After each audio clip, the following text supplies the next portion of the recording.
اللہ الرحمن الرحیم۔ السلام علیکم ورحمۃ اللہ وبرکاتہ۔ اعوذ باللہ من الشیطان الرجیم۔ بسم اللہ الرحمن الرحیم۔ الحمد للہ رب العالمین والصلاة والسلام علی رسول الثقلین محبوب رب المشرقین والمغربین سیدنا و مولانا ابو القاسم محمد، اللہم صلی علی محمد وعلی محمد، ثم الصلاۃ والسلام علی آلہ الطیبین الطاہرین المعصومین المظلومین ولعنۃ اللہ علی اعدائہم اجمعین من الآن الی قیام یوم الدین، اما بعد فقد قال رسول اللہ صلی اللہ علیہ وآلہ وسلم: ایھا الناس قد اقبل الیکم شہر اللہ بالبرکۃ والرحمۃ والمغفرہ۔ سامعین محترم، آپ تمام حضرات کو ماہ رمضان کے 27 دن مکمل ہو جانے کی مبارکباد پیش کرتا ہوں۔ خداوند عالم کی مہمانی کے 27 دن مکمل ہو جانے کی مبارکباد پیش کرتا ہوں، اور دعا گو ہوں بارگاہ رب العزت میں کہ انشاءاللہ تعالی اس ماہ رمضان کے طفیل ہم سب کے نیک اعمال کو قبول فرمائے اور ہم سب کی کوتاہیوں کو، غلطیوں کو درگزر فرمائے۔ ہم سب کو وہ اجر عطا فرمائے کہ جو اس نے اپنے مہمانوں کے لیے، خاص مہمانوں کے لیے رکھا ہے۔ خطبہ شعبانیہ کے سلسلے میں گفتگو آپ کی خدمت میں جاری ہے مستقل، اور اپنے اختتامی مراحل میں ہے۔ کل عرض ہوا تھا کہ رسول اسلام نے فرمایا: ایھا الناس ابواب الجنان فیہ مفتحہ، ماہ رمضان میں جنت کے دروازے کھلے ہوئے ہیں، تو اپنے خدا سے یہ دعا مانگو کہ تمہارے لیے جنت کے دروازوں کو بند نہ کر دے، اور جہنم کے دروازے پوری طریقے سے بند ہیں، تو پھر اپنے پروردگار سے تم یہ دعا مانگو کہ تمہارے لیے جو دروازے پوری طرح بند کر دیے ہیں وہ تمہارے لیے کھول نہ دے۔ پھر فرمایا رسول اسلام نے: والشیاطین مغلولۃ، اور شیطانوں کو زنجیروں سے باندھ دیا ہے اللہ نے۔ تو اپنے پروردگار سے یہ دعا مانگو کہ اس مہینے میں شیطان تم پر مسلط نہ ہو۔ اگر شیطان مسلط ہو رہا ہے تو یقیناً انسان کو سوچنا چاہیے کہ وہ پورے سال جو گناہ انجام دے رہا تھا وہ واقعاً شیطان کے بہکاوے میں دے رہا تھا یا خود دے رہا تھا۔ چونکہ ماہ رمضان میں خدا نے یہ بہانہ ختم کر دیا، اب انسان یہ نہیں کہہ سکتا کہ شیطان نے گمراہ کر دیا، شیطان کو تو خدا نے بند کر دیا ہے۔ تو یہ خطبہ چل رہا تھا، میں نے پھر عرض کیا تھا کہ اس خطبے نے بہت کچھ انسان کو سکھایا ہے، ٹرینڈ سیٹ کیے ہیں، مجلسیں کیسی ہونی چاہیے، خطبات کیسے ہونے چاہیے۔ یہ ون وے انٹریکشن نہیں ہونا چاہیے کہ صرف بولنے والا بولتا چلا جائے، سننے والے سنتے چلے جائیں، نہیں، بلکہ یہ ٹو وے انٹریکشن ہے، یعنی کنورزیشن ہونا چاہیے، سامعین بھی بولیں، خطیب بھی بولے۔ رسول اسلام خطبہ دے رہے ہیں، ابھی کچھ دن پہلے میں نے عرض کیا تھا کہ قیلا، کچھ لوگوں نے سوال کیا تھا: یا رسول اللہ نے جب فرمایا تھا کہ اگر جو انسان افطاری کراتا ہے کسی کو، روزے دار کو اللہ کے لیے، تو ایسے ہی ہے جیسے ایک غلام کو اللہ کی راہ میں آزاد کر دیا۔ تو لوگوں نے سوال کر لیا، خطبہ رسول اسلام کا خطبہ چل رہا ہے، لوگوں نے سوال کر لیا کیا رسول اللہ جن کے پاس نہ ہو وہ کیا کرے، غریب ہے؟ تو رسول اسلام نے بتایا تھا کہ جہنم سے بچو، بھلے یہ ایک کھجور کے برابر ہو، ایک خرما کے برابر ہو۔ تو عام لوگوں نے سوال کیا تھا۔ ابھی رسول اسلام بیان کر رہے ہیں، اور بیان کرتے کرتے یہاں پر ایک انسان کھڑا ہوتا ہے سوال کرنے کے لیے۔ وہ انسان کون ہے؟ وہ انسان ہے امیر المومنین علی بن ابی طالب علیہ السلام۔ فرماتے ہیں: فقال یا ابا الحسن، قال امیر المومنین علیہ السلام، مولا کائنات نے فرمایا کہ فقمتو، جب بات یہاں تک پہنچی، رسول اسلام نے فرمایا کہ شیطان کو باندھ دیا گیا ہے، تم اللہ سے دعا کرو کہ تمہارے اوپر یہ شیطان مسلط نہ ہو۔ تو فقال امیر المومنین، تو امیر المومنین فرماتے ہیں: فقمتو، پھر میں کھڑا ہو گیا، وقلتو، اور میں نے رسول اسلام خطبہ دے رہے ہیں، مولا کائنات کھڑے ہوئے اور کھڑے ہو کر اس خطبے کے بیچ میں ہی سوال کر لیا۔ فقلتو، اور میں نے کہا رسول اسلام سے: یا رسول اللہ، اے اللہ کے رسول، ما افضل الاعمال فی ھذا الشہر۔ اللہ اکبر، یعنی جب ہر عمل کی قیمت ہے، ہر عمل قیمتی اور وزنی ہے، وہاں پر مولا کائنات سب سے بہتر عمل کے بارے میں سوال کرتے ہیں۔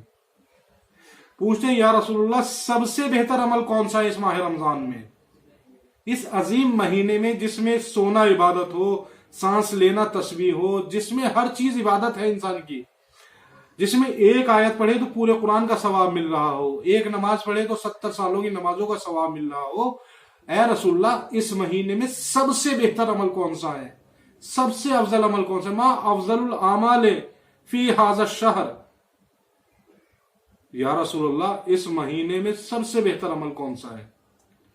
فقالا، تو رسول اسلام نے فرمایا یا ابو الحسن، اے ابو الحسن، اے علی، افضل الاعمال فی ھذا الشہر، اس مہینے میں سب سے بہترین عمل جو ہے وہ ہے الورع عن محارم اللہ، کہ انسان ان چیزوں سے جن کو خدا نے حرام قرار دیا ہے ورع اختیار کرے، ورع اختیار کرے۔ ثم بکا فقلت، اللہ اکبر، رسول اسلام بیان کرتے ہیں سب سے بہتر عمل کون سا ہے، فرماتے ہیں الورع عن محارم اللہ، اللہ نے جن چیزوں کو حرام کیا ہے ان سے انسان بچے۔ مولائے کائنات فرماتے ہیں فبکا، اس کے بعد رسول اسلام رونے لگے، آنسو جاری ہو گئے رسول اسلام کے یہ بیان کر کے کہ سب سے بہتر عمل ہے ورع، پرہیز ان چیزوں سے جن کو خدا نے حرام کیا ہے، اور رسول اسلام کے آنسو جاری ہوئے۔ جب رسول اسلام کے آنسو جاری ہوئے تو مولائے کائنات فرماتے ہیں فقلت، پھر میں نے کہا اے رسول اللہ، یا رسول اللہ، ما یبکی کا، کس چیز نے آپ کو رلا دیا؟ سب سے بہتر عمل کون سا رسول نے بتایا؟ رسول اسلام نے بتایا کہ سب سے بہتر عمل ہے الورع عن محارم اللہ، اللہ نے جن چیزوں کو حرام کیا ہے ان سے انسان بچے، ان سے پرہیز کرے۔ اس کے بعد رونے لگے، اس کے بعد جب رونے لگے تو مولائے کائنات نے پھر فرماتے کہ میں نے پوچھا یا رسول اللہ ما یبکی، کس چیز نے آپ کو رلا دیا؟ فقال یا علی، اے علی، فرمایا رسول اسلام نے اے علی کس چیز نے رلایا؟ فرمایا لما یستحل منک فی ھذا الشہر کانی بکا وانت تصلی لربک۔ اللہ اکبر، اے رسول اللہ آپ کو کس چیز نے رلا دیا؟ مولائے کائنات پوچھے یا رسول اللہ سب سے بہتر عمل کیا ہے؟ رسول اسلام نے بتایا کہ الورع عن محارم اللہ، اللہ کے محارم سے جن چیزوں کو خدا نے حرام قرار دیا ان سے انسان بچے۔ اس کے بعد رونے لگے، رسول اسلام جب رونے لگے مولائے کائنات نے پھر پوچھا یا رسول اللہ ما یبکی، کس چیز نے آپ کو رلا دیا، کس چیز نے آپ کو رلا دیا؟ فرمایا فقال یا علی، اے علی، لما یستحل منک فی ھذا الشہر کانی بکا وانت تصلی لربک۔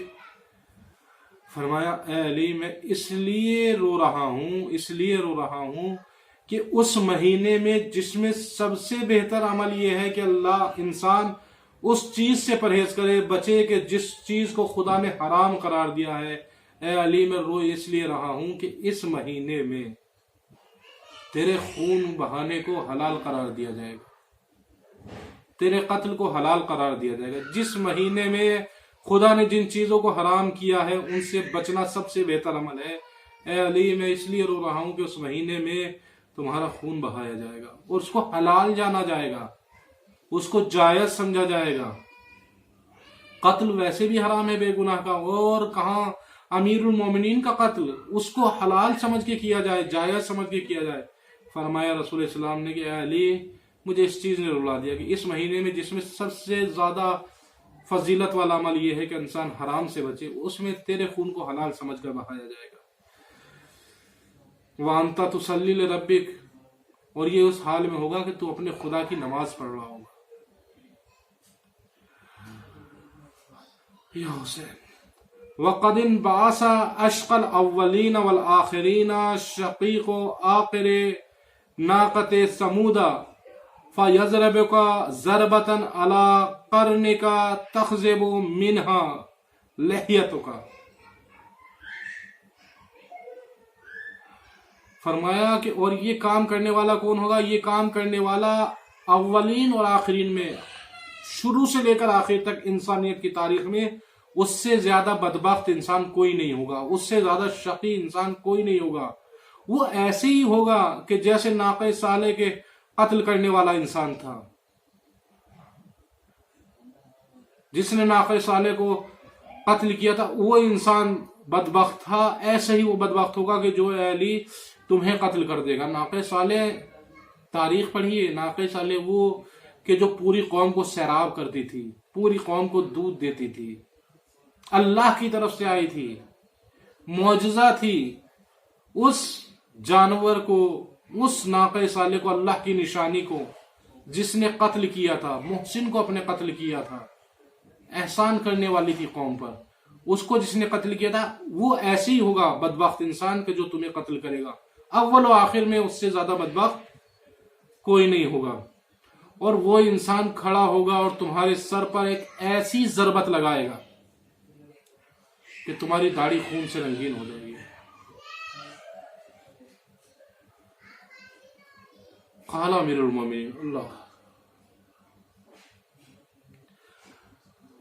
قال امیر المومنین علیہ السلام، جب رسول اسلام نے یہ خبر شہادت مولا کائنات کی دے دی، کہا کہ تمہیں اے علی میں اس لیے رو رہا ہوں کہ شقی ترین انسان تمہیں قتل کرے گا، تمہاری داڑھی کو خون سے رنگین کر دے گا، تو فرماتے ہیں مولا کائنات فقلت یا رسول اللہ، پھر میں نے کہا اے اللہ کے رسول، وذالک فی سلامت من دینی،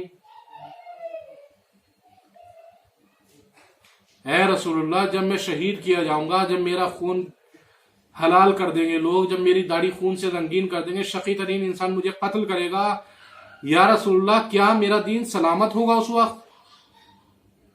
کون ہے یہ وہ ہے جو مولا متقیان ہے، کون ہے یہ وہ ہے جو امیر المومنین ہے، کون ہے یہ وہ ہے جو اساس دین ہے، جس کے دم سے دین پھیلا۔ جب رسول اسلام شہادت کی خبر دیتے تو کچھ نہیں پوچھتے رسول اسلام سے، صرف ایک سوال کرتے ہیں، کہتے یا رسول اللہ بذالکا، کیا اس وقت میرا دین سالم ہوگا، کیا میرا دین سلامت ہوگا اس وقت؟ فقالا، تو رسول اسلام نے فرمایا فی سلامت من دینک، اے علی تمہارا دین اگر سلامت نہیں ہوگا کس کا ہوگا؟ تمہارا دین سلامت نہیں ہوگا کس کا ہوگا؟ پھر بے شک تمہارا دین سلامت ہوگا۔ ثم قالا، اس کے بعد فرمایا یا علی من قتلک فقد قتلنی، اے علی جس نے تمہیں قتل کیا وہ ایسی ہے جیسے اس نے مجھے قتل کیا۔ ومن ابغضک فقد ابغضنی، اور جس نے تم سے بغض رکھا اس نے گویا مجھ سے بغض رکھا۔ ومن سبک فقد سبنی، اور اے علی جس نے تم پہ سب و شتم کیا، جس نے تمہیں گالی دی، جس نے تمہیں برا بھلا کیا کہا، اس نے گویا مجھے برا بھلا کہا، اس نے گویا مجھے گالی دی، اس نے گویا مجھ پر سب و شتم کیا۔ لِأَنَّكَ، اس لیے کہ لِأَنَّكَ مِنِّي، اس لیے کہ اے علی آپ مجھ سے ایسے ہی ہیں کا نفسی، جیسے میں خود۔ آپ صرف ظاہراً الگ ہیں لیکن آپ ایسے ہی ہیں جیسے میں خود۔ روح کا من روحی، تمہاری روح میری روح ہے، میری روح سے ہے۔ وَطِينَتُكَ مِن طِينَتِي، اور تمہارا یہ جسم میرے جسم سے ہے، تمہاری یہ طینت میری طینت ہے۔ ان اللہ عز وجل، بے شک خداوند عالم عز وجل، خلقنی و ایاک، مجھے اور تمہیں دونوں کو خلق کیا، واصطفانی و ایاک، اور مجھے اور تمہیں دونوں کو چن لیا، واختارنی لنبوت، اور مجھے اختیار کیا نبوت کے لیے، مجھے نبوت کا اختیار دے دیا، واختارک للامامت، اور آپ کو چن لیا امامت کے لیے۔ علی ایسے ہی ہے، بس جس نے آپ کو برا بھلا کہا مجھے برا بھلا کہا، جس نے آپ سے دشمنی رکھی اس نے مجھ سے دشمنی رکھی، جس نے آپ کا قتل کیا اس نے مجھے قتل کیا۔ فمن انکرا امامتک، تو اے علی جس نے تمہاری امامت کا انکار کیا، فقد انکر نبوتی، وہ ایسے ہی ہے جیسا اس نے میری نبوت کا انکار کر دیا۔ یا علی انت وصی و ابو ولدی، اے علی آپ میرے وصی ہیں اور میرے بچوں کے والد ہیں۔ وزوج ابنتی، اور میری بیٹی کے شوہر ہیں۔ وخلیفتی، اور میرے خلیفہ ہیں۔ علی امتی، اس امت پر، فی حیاتی و بعد مماتی، میری زندگی میں بھی اور میرے مرنے کے بعد بھی۔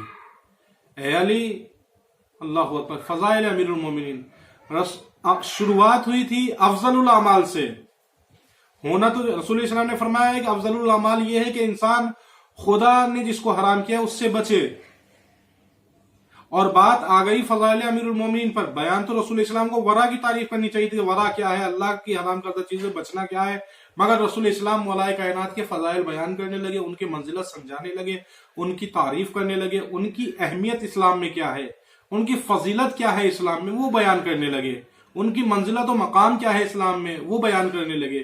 کیوں؟